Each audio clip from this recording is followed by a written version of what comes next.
COPD ধূমপান বা দূষণজনিত ফুসফুসের ক্ষতি, শ্বাসকষ্ট ও ক্রনিক কাশি দেখা দেয়। সিওপিডি কারণ, লক্ষণ ও প্রতিকার। COPD chronic obstructive pulmonary disease একটি দীর্ঘমেয়াদী ফুসফুসের রোগ যা শ্বাসপ্রশ্বাসে বাধা সৃষ্টি করে। প্রধানত ধূমপান, দূষিত বায়ু ও ধুলোবালির সংস্পর্শে এই রোগের ঝুঁকি বাড়ে।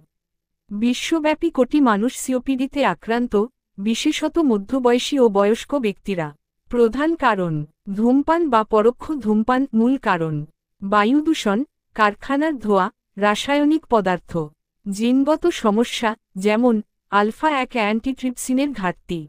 লক্ষণ, দীর্ঘস্থায়ী কাশি ও কফ, শ্বাসকষ্ট, বুক টাইটনেস বা ঘোর ঘোর শব্দ, বারবার শ্বাসনালীর ইনফেকশন। প্রতিকার ও চিকিৎসা, ধূমপান ত্যাগ করা অত্যন্ত জরুরি। ইনহেলার ব্রোঙ্কোডাইলেটর ব্যবহার করে শ্বাসনালী খোলা রাখা। নিয়মিত ব্যায়াম, যেমন হাঁটা, শ্বাস প্রশ্বাসের ব্যায়াম। ফুসফুসের সংক্রমণ এড়াতে ভ্যাকসিন, নিউমোনিয়া, ফ্লু নেওয়া। গুরুতর ক্ষেত্রে অক্সিজেন থেরাপি বা সার্জারি প্রয়োজন।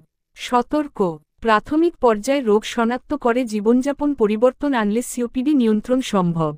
ধূমপান এড়িয়ে, স্বাস্থ্যকর খাবার খেয়ে ও নিয়মিত চেকআপ করে সুস্থ থাকুন। সিওপিডি নিরাময়যোগ্য নয়, কিন্তু সঠিক ব্যবস্থাপনায় এর প্রভাব কমানো যায়।